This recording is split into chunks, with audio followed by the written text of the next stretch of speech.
Okay, I'm gonna give you kind of a quick overview of the Access Surgical Calendar. There's two primary parts like we talked about in the last video, front end and back end. The back end you shouldn't have to do anything with. It's all tables. The only time you ever have to do that is if you have to add columns to the tables, which means you will have had to update the patient form, which means there's been an NSO update to the surgical package, which hopefully only happens yearly. And if any of that comes up, just give me a call because I'm gonna have to teach you more about Access that I'm hoping to have to. But it's not hard, just something we'll get into if we have to avoid it, hopefully.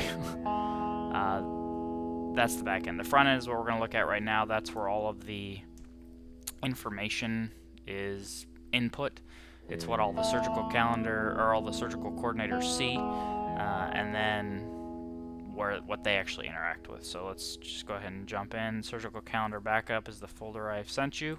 Within that, there's kind of two main areas. There's the master side, and then there's the individual services side. The calendar master login, the file you see right here, is the thing that stores all of the different forms for every single service in one place. That's the stuff that if I'm going to edit something, I edit it in there, and then I disseminate it to the other places. The other calendar master you see is the read-only master. You shouldn't have to do anything with that ever. That's just the master for the read-only version of all the files. So it's the ones where the providers have access, but we don't actually want them to change anything. We just want them to see what surgeries are scheduled.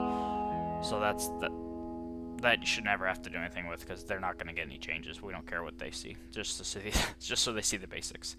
After you get through the masters, under the Shift key not allowed folder, there's going to be the individual services. So there's an all service master, there's an ENT master, all of those. So anytime I make a change in calendar master, then I copy and paste that form that I changed into the calendar master, and then from there I create this surgical calendar. It's called a ACC something or other. ACCDE folder. Basically, that's a locked version of that master that they can't edit. All they can do is input information into.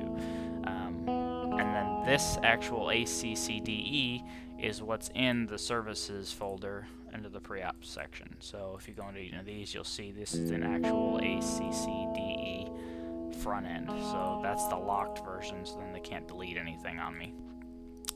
That's kind of the three main components of the schedule. So there's the calendar master, then there's the service masters, and then there's the ACCDE, which is the locked version. And I'll show you how to convert all of those together in the next few videos. Otherwise, that's it for a basic overview. That's all I got.